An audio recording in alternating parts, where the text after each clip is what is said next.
It's interesting in this context to consider the tribute that Einstein himself paid to Gandhi. The generations to come will scarce believe that such a one as this ever in flesh and blood walked upon this earth.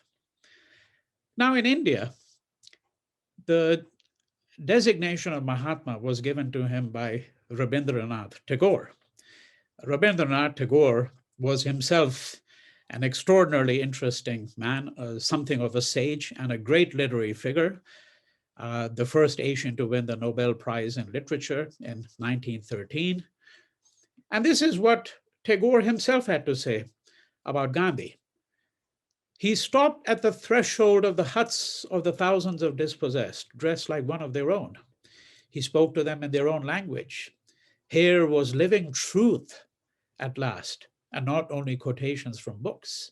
At Gandhi's call, India blossomed forth to new greatness, just as once before in earlier times, when the Buddha proclaimed the truth of fellow feeling and compassion among all living creatures.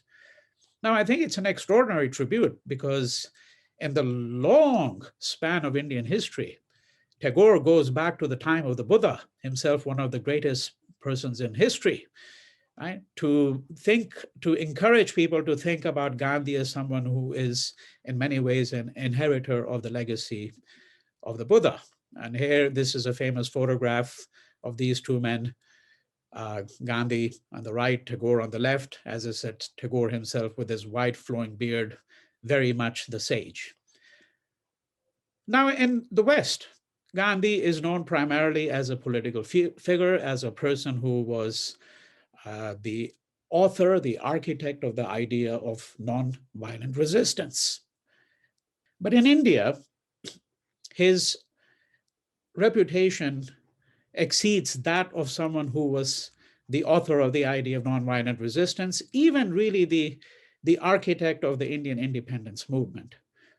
And even before Gandhi was assassinated on 30th January 1948, he was already being deified in his own lifetime. So one of the ways in which one can study the history of India, and particularly the history of India at this juncture, is to look at a series of what are called nationalist prints.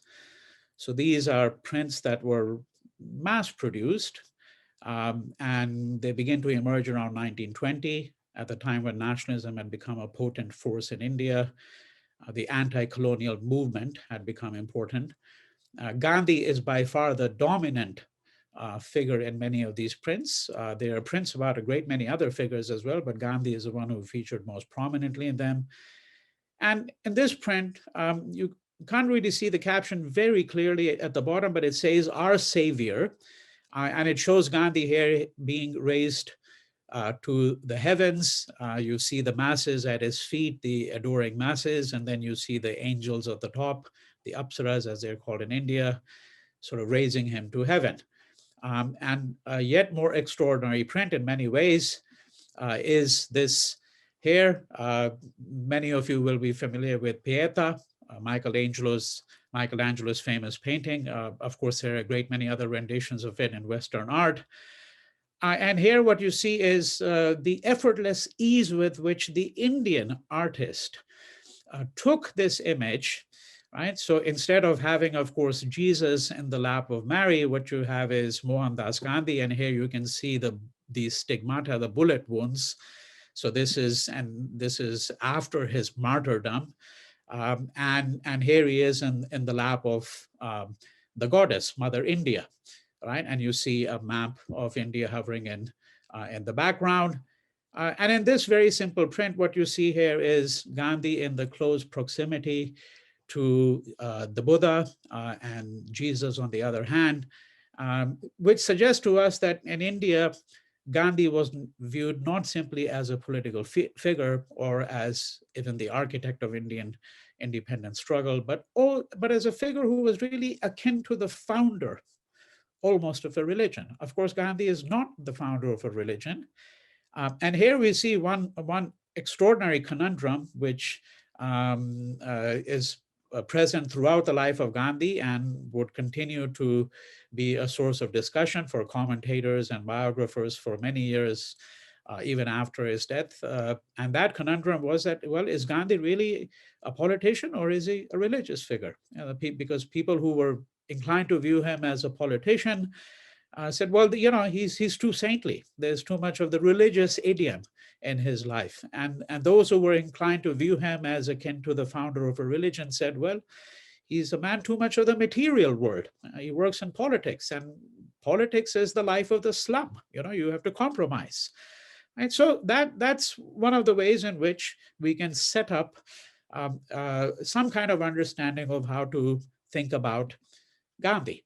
Now, Gandhi's own life is the epic that India produced in the modern age. You know that there are two great epics that have come out of India, the Mahabharata, from approximately around 2,000 years ago, the Ramayana, more or less from around that same time. But I'm suggesting that Gandhi's own life is something of an epic. And then it's an epic in the literal sense. His collected writings run to 100 volumes. These are all hefty volumes, several hundred pages, 400 or 500 pages each. And we know for certain that there are things that Gandhi wrote which are not included in the collected writings. For example, his letters to one of his sons, because they were in a private archive. There are over 1,000 biographies of him in English alone. Leave aside, hundreds of European and Indian languages. His life is documented in minute detail, partly by Gandhi himself, not because he was narcissistic and thought that everything in his life was critically important, but because Gandhi was of the view that when we are attempting to understand nonviolence, we have to understand the entirety of a man's life. Right? So for Gandhi, there was a relationship between his idea of nonviolence and what he ate, how he slept, right? The clothes he wore.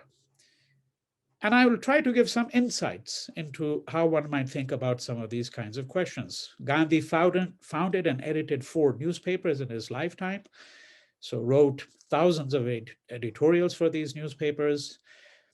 And one reason why he wrote so much is he never left a letter unanswered. The letter could have been from, a king. It could have been from a great writer. It could have been from a student in kindergarten. But Gandhi never left a letter unanswered, to the best of my knowledge. So it's an epic life in that sense, that we know an enormous amount about it, but Gandhi contemplated and reflected on nearly everything. And one interesting question that comes to one's mind is that, well, how was his life conveyed to the masses in India? I mean, the literacy in India, say around 1930, is 15%. Right? So how did people get a sense of his life? I mean, this is well before the internet age. It's before the invention of television. And these are the kind of prints. So this is a print which is similar to the kind of prints that you had seen before. But this one is issued after his death. But they are prints from an earlier stage where you don't see all stages of his life. But in this one single print, you see, so if you begin at the bottom left here, so this is the birth of Gandhi, the baby, and then, he's growing up. So you begin at the bottom left, move to the top, and then you move across the print to the right, and then come down from the top to the bottom on the right, and then veer towards the left and in the center. And this is again the martyred Gandhi. And this shows the different stages of his life. Now, for the purposes of our presentation today, of our discussion today, I want to really think of Gandhi's life in 5 phases, very briefly. So the early years in India, 1869 to 1888, the years in London, 1888 to 1891, followed by the years in South Africa, and then what we might describe roughly as 2 phases in India, 1915 to 1919, the first 4 years after his return from South Africa in early 1915, and then his years in India from 1920 to 48, when he was unquestionably, at least from 1920 to 1946, the undisputed leader of the Indian people.